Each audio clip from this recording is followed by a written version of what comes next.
안녕하십니까. 국내 이슈를 통해 주식에 대한 투자 포인트를 찾아보는 크로스체크. 저는 오현진입니다. 오늘도 준비된 세 가지 기사 내용 살펴보도록 하겠습니다. 먼저 이데일리 기사입니다. 올해 첫 금통위가 이번 주 금요일에 진행이 됩니다. 10명의 전문가는 만장일치로 1월 기준금리는 동결될 것이다 라고 전망을 했고요. 70%는 상반기에 한 차례 추가적인 금리 인하가 있을 것이라고 전망을 했습니다. 그래서 이번 금통위에서는 부동산 문제를 중점적으로 다룰 것으로 보여지고 있는데요. 이번 주 금통위 전망 살펴보도록 하겠습니다. 두 번째 이데일리 기사입니다. 현대차 그룹 관련된 얘기인데요. 현대차 그룹이 이제 작년부터 미국에서의 자동차 판매 개선세를 좀 나타내고 있는 그런 모습들 나타나고 있습니다. 2025년에 미국 시장에 100만 대 정도를 팔겠다라는 목표를 설정하고 있는데요. 두 번째 이슈로 살펴보겠습니다. 마지막 한국경제 기사입니다. 세금 관련된 얘기입니다. 세금은 국가를 운영하는데 반드시 필요하죠. 하지만 공정한 세금을 부과하는 것이 중요할 것 같은데 부자에 대한 집중적인 증세만 8년 정도 지속되면서 소득세와 법인세가 크게 치솟아서 이에 따른 부작용에 대한 우려감도 높습니다. 마지막 이슈로 살펴보겠습니다. 네, 이데일리 구명 경제면에 있는 기사입니다. 이번 주 금요일에 올해 첫 금통위가 진행이 됩니다. 앞서 말씀드린 대로 10명의 전문가들은 모두 다 올해 금리가 동결될 것이다라고 전망을 하고 있고요. 약 70%의 전문가들은 이제 상반기에 금리가 한 차례 인하될 것이다. 그리고 80%의 전문가가 올해 금리가 인하될 것이다라고 했습니다. 올해 내내도 이제 기준금리가 동결될 것이다라는 전망은 유진투자증권과 유안타증권 딱 두 군데서만 나왔습니다. 그만큼 여전히 한국 같은 경우 금리 추가 인하에 대한 압박을 좀 받고 있다라고 보시면 될 것 같죠. 궁극적으로 금리 결정에 이제 중요한 영향을 미칠 것은 부동산 관련된 대책입니다. 고강도 대출 규제 방안을 담은 12.16 부동산 대책에도 부동산값 급등의 주택거래 수요가 지속되면서 대출 증가세가 이어지고 있죠. 특히 지난달에는 그 신용대출과 마이너스 대출 등을 포함한 기타 대출이 증가하면서 2016년 이후 최대치를 기록했습니다. 정부의 이제 규제로 주택담보대출이 이제 막힌 수요가 그 기타 대출로 넘어왔기 때문으로 풀이가 됩니다. 12.16 대책을 이제 발표하면서 홍남기 경제부총리는 그 부동산 시장 과열 배경으로 낮은 금리 비용을 들었습니다. 그래서 국내가 저금리를 고착화시키고 있는 상황이기 때문에 부동산 투자에 대한 기회비용이 크지 않은 반면에 가격 상승에 따른 시세 차익 기대는 굉장히 강하게 작용하고 있기 때문이라는 거죠. 이후 문재인 대통령은 신년사를 통해서 부동산 투기와의 전쟁에서 결코 지지 않을 것이다 라고 하면서 굉장히 공격적인 언급을 했습니다. 결국은 어찌 보면 그 한은의 저금리 정책을 약간 우회적으로 좀 비판한 것이 아닌가라는 생각을 갖게 하는 부분이라고 볼 수 있을 것 같고요. LG경제연구원에서는 그 경기 부진과 낮은 물가 상승 압력에도 불구하고 부동산 문제는 금리를 인하하기 상당히 부담스럽게 하는 요인이라고 말했습니다. 그래서 정부가 금융 규제를 새로 시작한 시점에 금통위가 금리를 인하하면 시장에 다소간의 그 엇갈린 시그널을 줄 수 있다라는 부분이죠. 사실 이제 정부의 정책과 금리 정책은 같은 방향으로 움직이는 것이 중요합니다. 그래야지 정책에 대한 효과를 좀 극대화시킬 수 있는 부분이 있거든요. 근데 지금 정부는 부동산을 잡겠다는 정책을 피고 있죠. 그런데 한국은행이 금리를 내려서 부동산 시장을 자극하는 정책을 펴게 된다면 정부와 한국은행의 정책이 반대로 가게 되는 것입니다. 이렇게 될 경우 정책적인 힘이 빠질 수 있는 우려감이 있기 때문에 이 부분을 막기 위해서라도 한국은행이 현재 공격적인 금리 인하를 하기는 좀 어려워지고 있다라고 보시면 될 것 같아요. 다만 이제 금리는 계속해서 동결되지는 않을 것이다라는 부분이죠. 한은이 당장 금리를 내리지 않더라도 경기 회복세가 지금 여전히 미약하고 있기 때문에 경기 부양에 대한 의지는 꾸준하게 강조할 가능성이 높고 그래서 그런 부분들은 향후 금리 인하로 연결될 수밖에 없을 것이라는 겁니다. 그래서 전문가 9명은 이제 이번 금통위에서 한두 명의 위원이 인하에 대한 소수 의견을 개진해서 향후 금리 인하 기대감을 유지시켜 줄 것이라고 전망을 했습니다. 그래서 또 연내 기준금리 전망에 대해선 8명이 한 차례 정도 인하할 것이다라는 예상을 했습니다.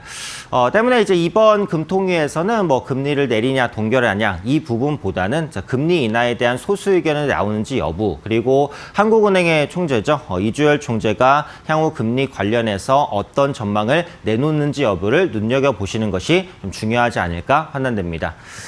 다음 기사 내용 보겠습니다. 이데일리 12면 산업과 무역면에 있는 기사입니다. 현대차 판매량이 계속해서 좀 줄어드는 모습을 보이다가 작년부터 미국 시장에서 개선되는 모습을 보이고 있습니다. SUV 출시에 따른 이제 성장 동력을 계속해서 가져가고 있는 것이다라고 보시면 될 것 같은데요. 현대차의 연도별 미국 판매 실적을 보면 2018년에 67만여 대에서 2019년에 71만 7대로 이제 소폭 회복되는 모습이 나왔고요. 2025년에는 약 100만 대 판매까지 가져가겠다라는 목표치를 설정하고 있습니다. 현대차는 작년에 71만 대 판매를 보였고 기아차는 61만 대 판매를 보였습니다. 그래서 현대 기아차 모두 판매가 작년 미국 시장에서 개선이 됐고요. 사실 이제 작년 같은 경우 미국 시장은 전체 자동차 시장이 마이너스 1.1% 역성장을 했습니다. 하지만 현대 기아차 그룹은 플러스 성장을 했다라는 부분이 고무적이라는 거죠. 그래서 현대차의 팰리세이드 그리고 기아차의 텔루라이드가 목표치를 돌파하는 성과를 냈습니다. 또 올해 같은 경우 완전 변경 투싼이라든지 셀토스가 투입되면서 소형에서 대형까지 SUV에 대한 그 풀 라인업을 구축하게 된다라고 보시면 되겠고요. 그동안 그 현대차의 제네시스 브랜드에서는 SUV가 없었습니다. 하지만 GV80이라는 신규 SUV 브랜드를 출시하면서 고가 SUV 시장에서도 성과를 낼 수 있을 것으로 기대가 되고 있습니다. 추가적으로는 이제 신형 세단도 출격한다라는 부분이죠. 그래서 미국 내 현대차 최다 판매 모델인 신형 엘란트라와 신형 소나타를 동시에 출시합니다. 또 기아차 같은 경우에는 국내에서 굉장히 높은 인기를 끌고 있는 신형 K5도 미국 시장에 함께 선보인다라는 거죠. 그래서 국내에서 인기가 있는 모델을 미국 시장에도 적극적으로 도입하려는 움직임들 나타나고 있습니다. 추가적으로 그 마케팅 부분에서도 꾸준한 그 압력을 진행할 것으로 보여져요. 그래서 제품 라인업 강화 외에도 인센티브 제도 운영, 그리고 추가 판매 채널 확보 등을 통해서 딜러망을 강화하고 창의적인 마케팅도 지속적으로 펼쳐나갈 것으로 보입니다. 사실 글로벌 자동차 시장은 몇 년간 역성장을 보였습니다. 하지만 최근 SUV를 통해서 다시 자동차 시장 성장에 대한 기대감이 높아지고 있고 현대기아차도 그에 따른 성과를 내고 있다고 보시면 될 것 같습니다. 특히 올해 7월 같은 경우 한국에서 자율주행차가 처음으로 출시가 됩니다. 때문에 이제 올해 하반기 같은 경우에는 자동차주에 대한 성장 기대감이 높아질 수 있다는 부분도 생각해 본다면 현대차와 기아차 조만간 바닥을 잡고 반등하는 흐름 나타나지 않을까 판단하고 있습니다. 마지막 기사 내용 보겠습니다. 한국경제 3면에 있는 기사인데요. 부자 증세가 8년간 지속되면서 세금에 대한 불공정한 그런 어떻게 보면 부과가 지속되고 있다라는 겁니다. 이런 불공정한 세금 부과에 따른 그 불확실성도 커지고 있다라고 우려하는 그 기사 내용입니다.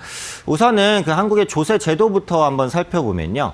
그 소득세 같은 경우에는 OECD 평균보다 2009년에는 낮았습니다. 그런데 2015년에 격차가 좁혀지더니 2018년에 소득세가 OECD 평균을 크게 넘어서게 됐죠. 소득세는 아무래도 고소득층이 많이 부담하는 세금이기 때문에 고소득층의 세금이 늘어났다라고 보시면 되겠습니다. 법인세 추이를 보겠습니다. 2009년에는 OECD 평균보다 한국의 법인세가 낮았습니다. 그런데 2018년에 최고세율 27.5%로 크게 급증하는 모습 나타났습니다. 대기업에 대한 세금이 늘어났다라고 볼 수 있겠죠.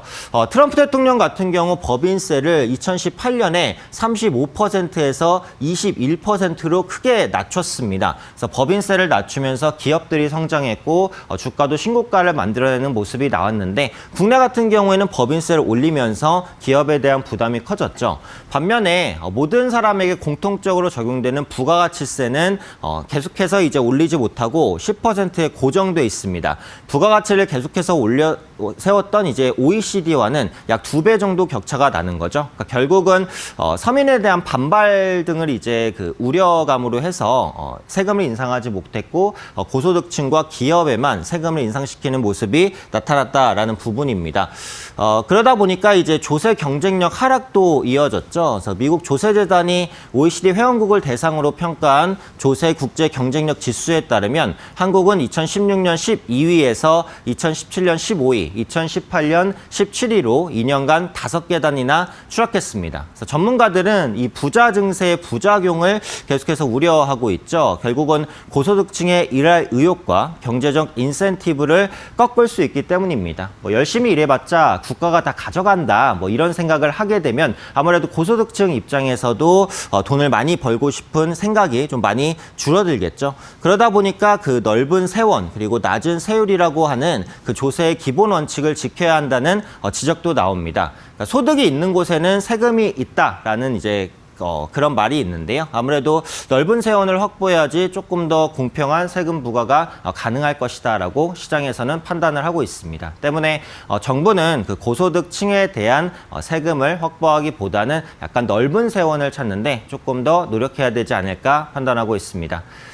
네, 금일 준비된 기사 내용 모두 살펴보았습니다. 지난 주말 미증시는 고점 부담 그리고 고용지표 부진에 하락하는 모습 나타났습니다. 이번 주는 미국과 중국이 1단계 무역협상에 서명할 것으로 보여지고 있고 트럼프 대통령의 탄핵소추안이 상원에 제출될 것으로 보여지는 만큼 미국 관련된 이슈에 시장이 주목할 수 있습니다.